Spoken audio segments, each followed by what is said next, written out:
Vous écoutez Les Éclaireurs de Dialogue, le podcast de la librairie Dialogue à Brest. Saison 4. Des parcours d'auteurs et autrices et des conseils de libraires. Réalisé par Laurence Bellon avec le concours des libraires de Dialogue. Le podcast qui donne envie de lire. J'aime ces histoires très amples aussi, j'aime écrire ces histoires qui m'emmènent très très loin du monde qui m'entoure. Deuxième épisode de notre podcast avec Timothée de Fombelle, auteur incontournable de la littérature jeunesse contemporaine. Il est l'auteur d'une œuvre riche et protéiforme, des romans, un conte musical, des livres illustrés, une bande dessinée, un récit à destination des adultes et même un catalogue unique en son genre qui recense 101 façons de lire tout le temps parmi les 36 000 couramment observés dans la nature. Ces romans, en 1, 2 ou 3 tomes, réunissent les jeunes lecteurs de 9 à 99 ans et portent en eux le vent de l'histoire et le souffle de l'aventure. Nous l'avons reçu pour une rencontre à Dialogue à l'occasion de la parution du 3e tome de sa trilogie, intitulée Alma, du nom de son héroïne. Timothée de Fombelle nous embarque à ses côtés dans une véritable épopée à la fin du XVIIIe siècle, entre l'Afrique, l'Amérique et l'Europe, à l'heure où le commerce triangulaire bat son plein. Dans Alma, il raconte l'esclavage, histoire violente et douloureuse, mais il s'extrait de la masse et des chiffres pour nous mener vers des individualités, en se tenant au plus proche de ces personnages et en redonnant une voix et un nom aux captifs à travers eux. Dans cet épisode, nous allons plonger dans cette trilogie et découvrir aussi la façon dont Timothée de Fombelle construit ses romans, les différentes étapes, de la documentation à l'écriture. Et pour commencer, nous écoutons tout de suite un extrait de la rencontre qui a eu lieu à la librairie, dans lequel Timothée de Fombelle nous raconte les origines d'Alma, roman qu'il portait en lui depuis très longtemps. Bonne écoute. Toutes mes histoires viennent de très loin. Celle-là, Alma, elle démarre à 13 ans. C'était pendant des vacances de la Toussaint. J'étais à Abidjan, je vivais à Abidjan. Pour 2 ans, mon père est architecte et il avait de temps en temps une mission d'1 an ou 2 ans. On avait été aussi une année au Maroc. Et là, on quitte la ville où on s'était installé 3 mois avant, 2 mois avant. Pour la rentrée scolaire, on s'est installé. Et le premier voyage qu'on fait, c'est pendant la petite saison des pluies, là, ces vacances. On quitte Abidjan, on part vers le Ghana.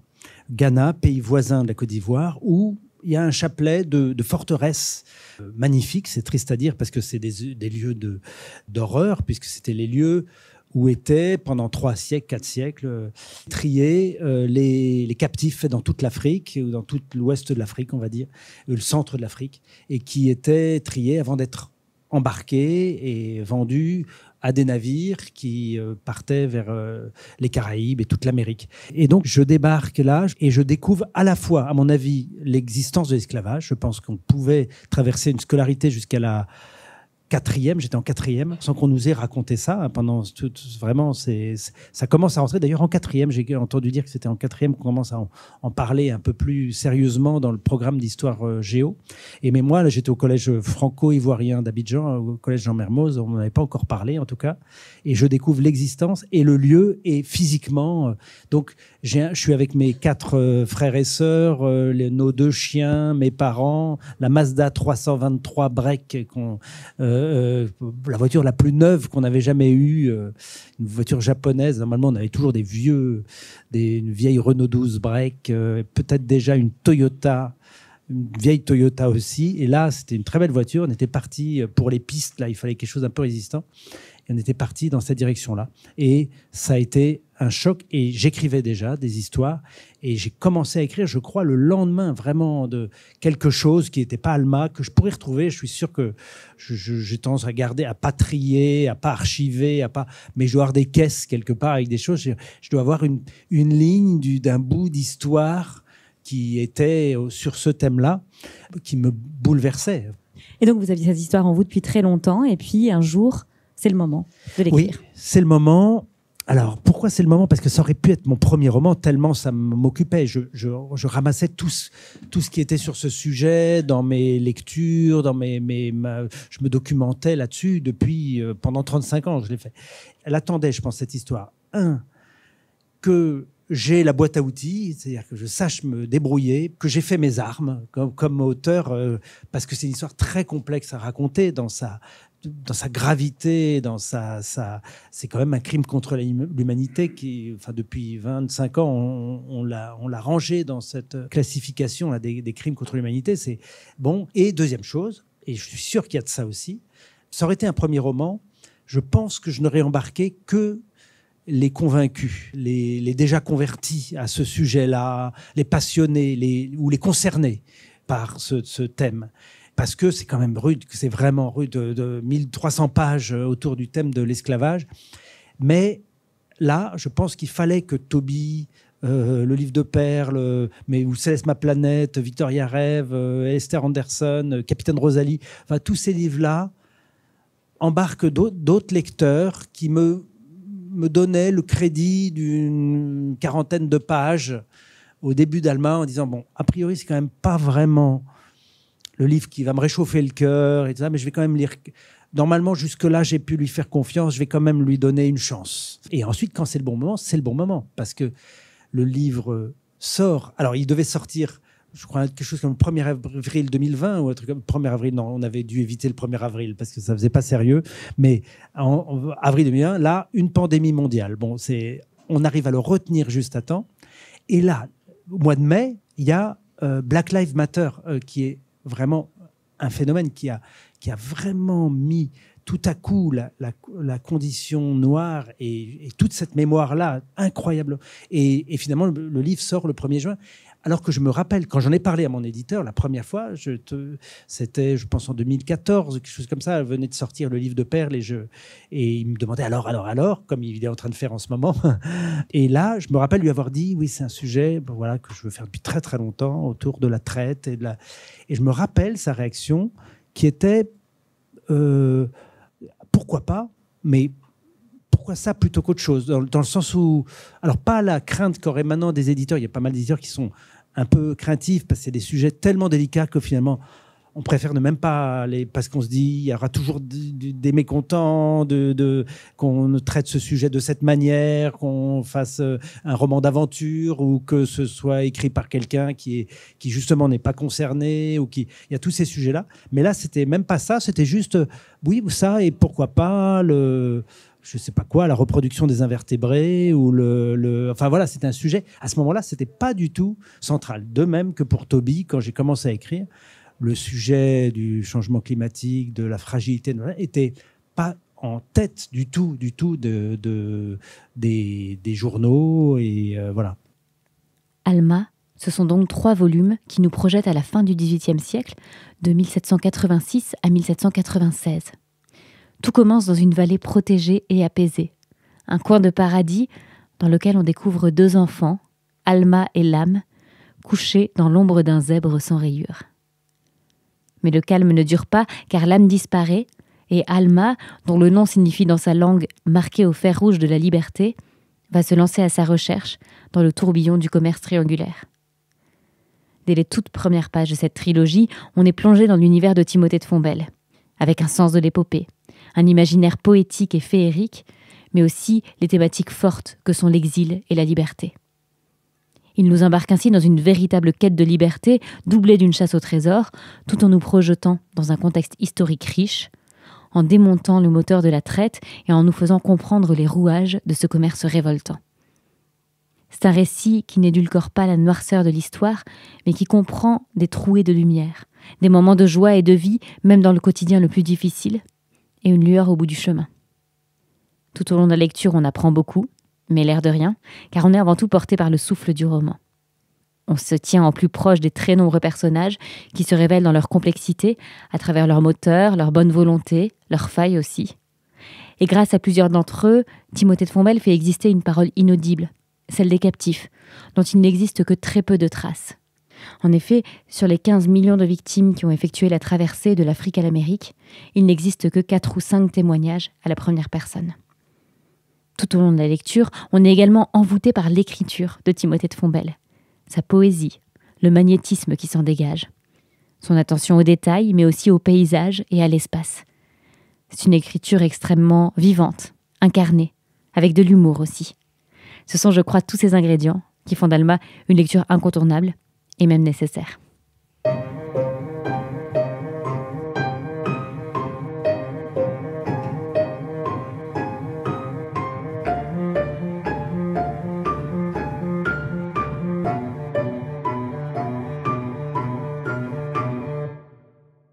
Alors avec ces romans, et en particulier avec Alma, vous donnez aussi de la chair à l'histoire.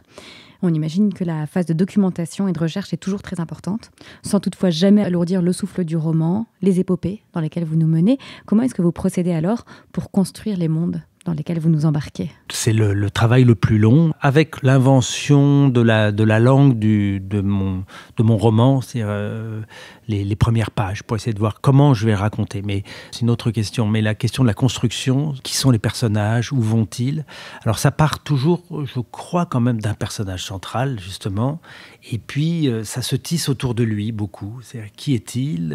Qui est sa famille? Quel est son but? Qu'est-ce qui le fait courir? Et puis qu'est-ce qui le fait fuir aussi? Parce que la plupart de mes personnages ont ces deux moteurs-là, celui de la quête et de la fuite. Et ensuite, alors maintenant, j'ai déjà quelques romans où il y a une géographie et une chronologie qui sont ceux de l'histoire et de la géographie du monde.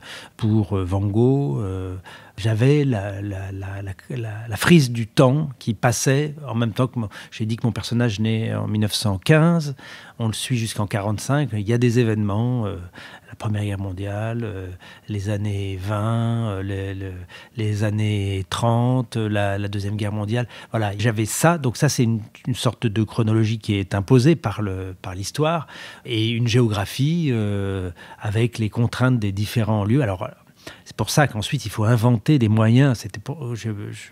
Ces dirigeables là, que je mets dans Van Gogh, c'est un moyen d'abolir ces distances aussi. C'est quand même extraordinaire.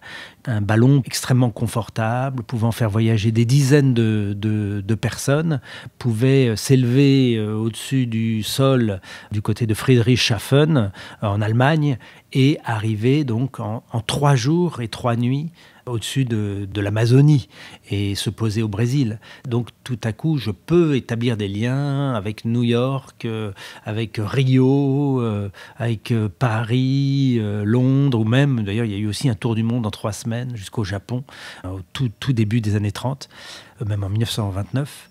Et donc, j'ai la géographie, c'est la même chose pour, évidemment, Alma, l'Atlantique du XVIIIe siècle, des continents. Donc, j'ai ça. Et puis, j'ai le temps, là aussi, pour Alma. Là, moi, j'ai choisi pour Alma 1786, 1796, on va dire, pour prendre au sens large. Une dizaine d'années pour aller jusqu'au bout de l'épilogue du 3e tome. Puis ensuite, moi, j'ai mes personnages que je distribue dans tout cet espace.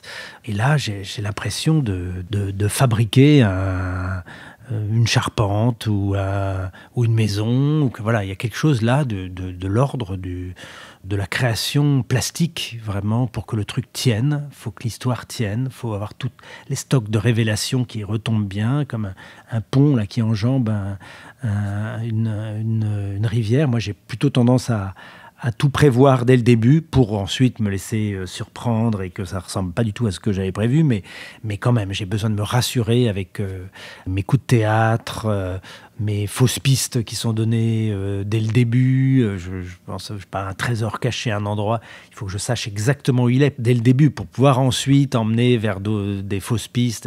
Mais tout ça ne peut pas s'improviser. Et pourtant, comme lecteur, j'aime les formes brèves. Je lis beaucoup de poésie. Je lis. Alors la poésie qui est aussi un lieu de la contrainte et de la nécessité de se contraindre pour mieux exploser l'imaginaire et la beauté, mais quand même de se contraindre dans le sonnet ou bien dans l'alexandrin. Mais là, j'avoue que j'aime ces histoires très amples aussi. J'aime écrire ces histoires qui m'emmènent très très loin du monde qui m'entoure. Ouais. Et pour lesquelles à chaque fois vous vous documentez aussi. Alors voilà, pour nourrir ces mondes. Oui, pour nourrir ces mondes, ça c'est la contrainte et je ne sais pas quand j'arrêterai parce que sincèrement j'étais parti de Toby où j'étais juste dans l'arbre avec un peu de botanique quand même, là, il y avait un peu de connaissances nécessaires et d'histoire du vivant, du végétal, etc. Mais depuis là j'ai quand même beaucoup d'histoires historiques, je ne suis pas du tout historien, mais là je suis obligé de me plonger énormément quand je parlais de la géographie ou de l'histoire. Je dois savoir exactement cette vallée, tel lieu dont je parle. Dans Van Gogh, il y a ce cratère de Polara. Je m'y suis même installé 4 mois dans l'île de Salina, dans les îles éoliennes au large de la Sicile. Je dois être absolument intraitable sur la vérité de ce que je décris, sur la manière des falaises de verdir à l'automne, à cet endroit-là, et puis des plongées beaucoup plus larges sur l'histoire.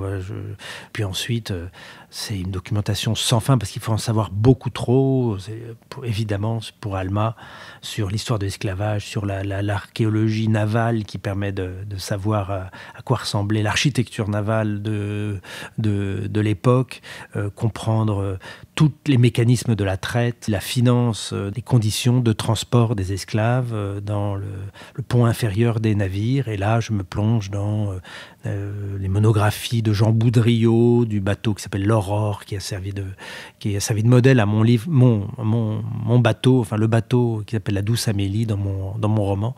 Et donc là, j'ai 50 ou 60 plans de navires devant moi, et j'ai, je sais pas, le 3e tome, il y a aussi la Révolution française. Je me plonge dans toutes les lectures de la Révolution française, heure par heure, avec tous les points de vue différents, parce que Dieu sait que c'est un sujet politiquement à prendre de manière très, très, très, très large pour essayer de se faire son opinion sur ce qui s'est passé exactement.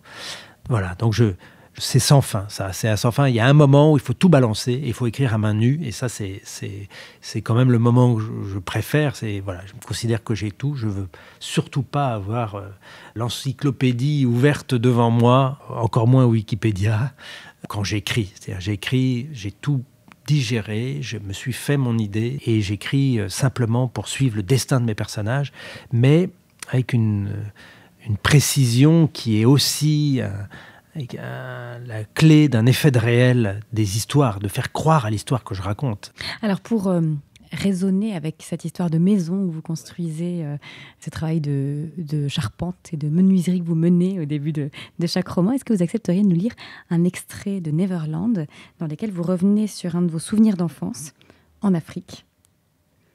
Oui, c'est donc dans Neverland qui est en folio.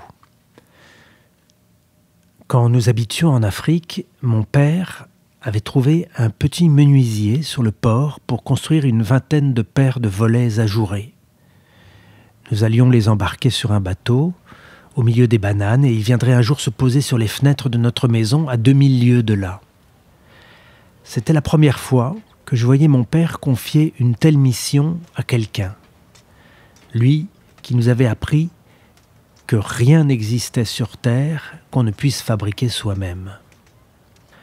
Le menuisier était un artisan volant, sans atelier, qui se promenait avec sa boîte à outils. Le premier jour, il s'était installé sur le quai avec une montagne de bois brut, un rabot, une scie et d'autres outils. Il avait dessiné au sol un carré qui serait son domaine. Je tenais ma petite sœur par la main, mes frères avaient les bras croisés à côté, nous le regardions commencer son œuvre et aiguiser la lame de son rabot. Le deuxième jour, les premiers copeaux s'étalaient à ses pieds. Des formes étranges sortaient des planches. On prit l'habitude de venir après l'école, regarder l'avancée du travail. C'était beau, ça sentait le jeune bois et la lagune. Mais aucun de nous n'osait dire que ce qui apparaissait n'avait pas la moindre ressemblance avec un volet. C'était une sorte de grand volume allongé, comme le squelette d'un poisson-chat. Nous restions à l'écart, près de mon père, qui regardait cela en plissant les yeux, avec l'air de dire « Tu vas voir, attends un peu, tu vas voir ce que tu vas voir. » Mais il était évident que mon père ne savait pas du tout ce qu'on allait voir. Une semaine passa. Le gros poisson se perfectionnait avec des chevrons mobiles fixés par des boulons sur les nageoires, des petites caisses sur le côté, toujours pas l'ombre d'un volet. La nuit, j'essayais d'imaginer cette chose pendue à la façade de notre maison, et je voyais déjà les nids qu'on pourrait y loger. Parfois, mon père osait s'approcher de l'homme comme un curieux qui vient aux nouvelles. Il demandait vaguement « Alors, ça marche ? Content ?» « Ça marche. » Le menuisier souriait. Et mon père, si respectueux des mystères, revenait vers nous en prenant des airs de contremaître. Le 10e jour, l'homme n'était pas là. Son œuvre était sous une bâche bleue sur le quai. Nous nous sommes lentement approchés d'elle, espérant profiter de l'absence pour percer son secret. Nous avons encerclé cette forme sans la quitter des yeux, et quand le voile se souleva et vint se poser sur le côté, le visage de mon père s'éclaira. Rien, pas le début du premier des 40 volets. Pendant tout ce temps, l'homme avait construit son établi. En me penchant un peu, c'est moi qui le découvris, se réveillant de sa sieste, coincé dans le ventre du poisson-chat, la tête posée sur un petit tabouret. Il souriait sous son établi. Il avait l'air content. Il avait le temps. Il allait pouvoir commencer. Mon père était émerveillé.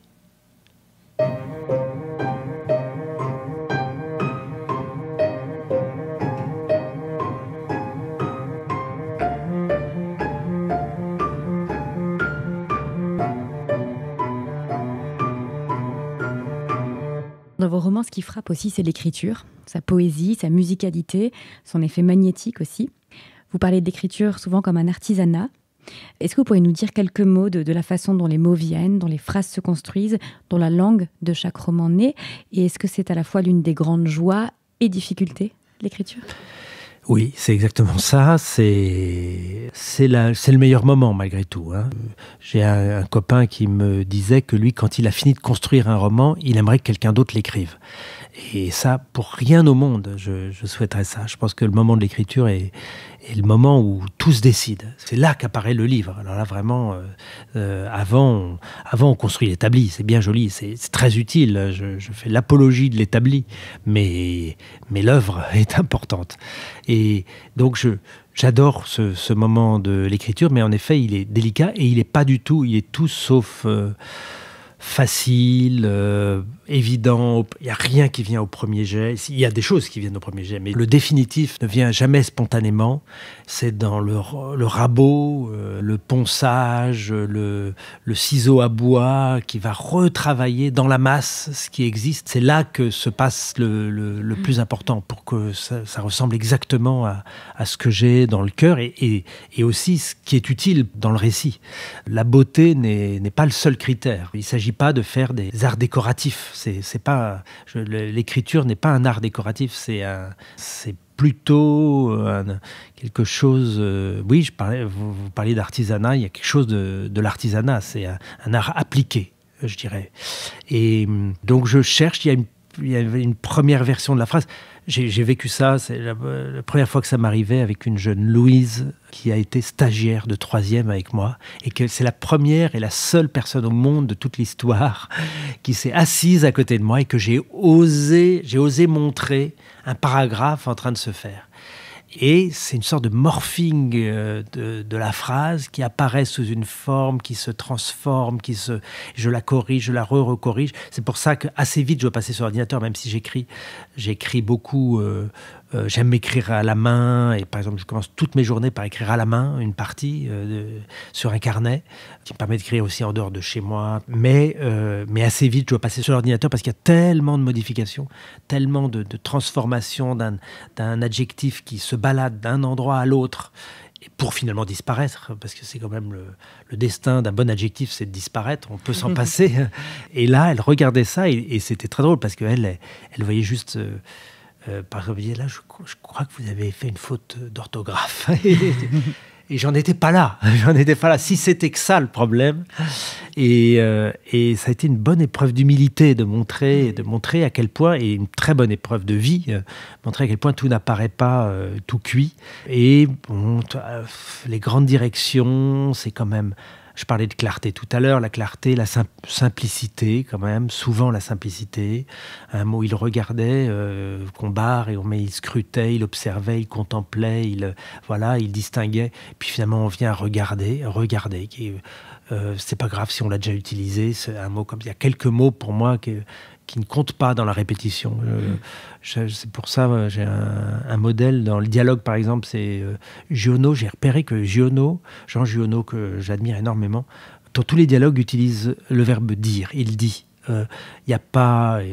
il rétorqua, ça j'avais entendu Jean-Claude Mourleva dire que on lui demandait quel est le mot qu'il déteste le plus, et il disait le verbe rétorquer.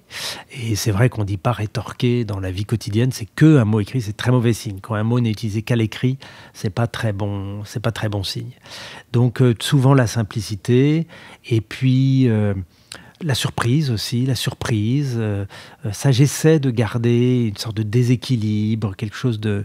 Cette histoire de magnétisme-là, c'est le fait qu'on puisse basculer dedans, quoi.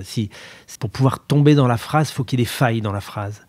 Mais j'ai jamais théorisé autant qu'aujourd'hui avec vous, là, ces questions d'écriture. J'arrive pas, par exemple, à faire des ateliers d'écriture. J'en ai fait un, là, cette année, mais je sais pas du tout comment m'y prendre. J'ai pas ma méthode, contrairement, je pense à Jean-Philippe Arouvigno, qui est absolument passionnant, qui a écrit un livre sur l'écriture, même dans certains auteurs jeunesse, ou je pense à Clémentine Beauvais, ou à Manon Fargeton, qui sont vraiment des gens qui savent très très bien accompagner l'écriture des autres et expliquer comment on écrit. Moi, ça, je ne sais pas encore, mais je vais y réfléchir. Mais lorsqu'on parle d'artisanat, est-ce que c'est un savoir-faire qui ne cesse de se préciser? Est-ce que de livre en livre, on ne cesse d'apprendre? Alors oui, d'apprendre, de progresser, j'espère, mais en tout cas d'apprendre des choses. De temps en temps, j'ai ma fille d'ailleurs qui m'a dit, quand je lui ai dit vraiment dans Toby, donc que j'ai écrit quand même maintenant il y a 18 ans, enfin même peut-être il y a 20 ans écrit, il est publié il y a 18 ans, et je lui disais dans Toby qu'est-ce qu'il y a plein de choses que j'aimerais pouvoir corriger, que j'écrirai jamais de la même manière aujourd'hui. Elle me dit mais jamais, parce que justement c'est tout ce que tu as perdu. Et elle était plutôt dans l'idée qu'il fallait que j'apprenne à désapprendre. C'est intéressant d'écouter sa fille de 19 ans, qui est quand même un peu fan, donc il ne faut pas s'inquiéter, elle ne me martyrise pas, mais elle dit « Maintenant, tu maîtrises tout et tout ça, tout est totalement contrôlé. » Et ça, mais c'est vrai qu'on progresse. C'est d'ailleurs presque rassurant de se dire que finalement, le seul fait de continuer, de ne pas abandonner, fait progresser. C'est un peu vrai pour tout. Si seulement, alors que j'ai joué de la trompette à l'âge de 13, 14, 15 ans, si seulement j'avais continué, je sais que je serais probablement pas un roi de la trompette, mais que j'aurais progressé. Et déjà, de continuer, et je le dis aux jeunes auteurs en herbe là, qui nous écoutent, il faut continuer alors qu'on a tendance à abandonner petit à petit ces histoires qui paraissent un peu secondaires, dessiner, raconter des histoires, tout ça. Alors qu'en continuant, c'est comme ça qu'on progresse, qu'on se dépasse et qu'on complète sa boîte à outils. Est-ce que pour terminer, vous accepteriez de nous livrer 1 ou 2 conseils de lecture récents, des livres Oui. Alors, je pense alors, il y a un livre qui a déjà 2 étés quand même, mais qui était un livre, comme je viens de lire Neverland, je pense et qui raconte beaucoup les étés. Et j'ai fait aussi un album qui s'appelait Esther Anderson, qui parle de l'été, d'un été sans fin. Mais Delphine Perret, a fait un album qui s'appelle Le plus bel été du monde, aux éditions des Fourmis Rouges, qui pour moi, est vraiment une sorte de condensé d'été en quelques souvenirs. C'est un album lisible dès 5-6 ans, mais sans limite, que je trouve extrêmement, extrêmement beau. Et je pense au dernier roman de Flore Vesco, qui s'appelle « De délicieux enfants », et qui est un livre, alors c'est un travail qu'elle fait depuis un bout de temps, de revisiter le conte de manière parfois crue et cruelle, mais extrêmement belle, extrêmement riche, et une œuvre incroyablement originale. De toute façon, globalement, suivre le chemin là, de Flore Vesco, c'est vraiment passionnant. Il y a ce mélange de force classique et de fantaisie, de très grande fantaisie. Voilà, ça c'est des coups de cœur. Et peut-être si je pense à un troisième et dernier conseil, j'ai parlé de Jean-Philippe Arouvignaud et je viens de le terminer, ce livre-là, Les exploits de Connemara. C'est chez Gallimard et c'est vraiment le récit. Alors là, c'est indatable comme manière d'écrire. C'est le livre qu'on a lu à 14 ans et qui pourtant a moins de 3 mois et vient d'arriver sur les tables des librairies et qui est une histoire. Il y a une mise en abîme d'un récit d'une famille qui écrit des livres pour la mère qui a du mal à suivre une commande absolument énorme. Et tout d'un coup, quand la mère disparaît, cette famille en Irlande, quand la mère disparaît, étrangement, c'est l'héroïne que la famille a inventée qui vient en aide aux enfants pour essayer de la retrouver, pour résoudre l'enquête. Et donc les exploits de Connemara, de Jean-Philippe Arouvignaud, qui j'adore sa manière de raconter. Et encore une fois, ce côté, je parlais de force classique, c'est vrai aussi pour lui. Eh bien, merci beaucoup, Timothée de Fombelle. Merci Laurence, à bientôt. C'est la fin de ce double épisode de notre podcast avec Timothée de Fombelle. Un immense merci à Timothée de Fombelle pour ses échanges riches et à Ombline pour son regard de lectrice. Nous espérons que la plongée dans cette œuvre vous aura donné envie de vous emparer de l'ensemble des livres évoqués. Je place toutes leurs références en description de cet épisode et vous pouvez retrouver tous ces livres en rayon à la librairie Dialogue ou sur notre site internet librairiedialogue.fr. Et si cet épisode vous a plu, on compte sur vous pour le partager et en parler autour de vous. N'hésitez pas non plus à vous abonner pour ne pas manquer les prochains. À très vite et belle lecture d'ici là.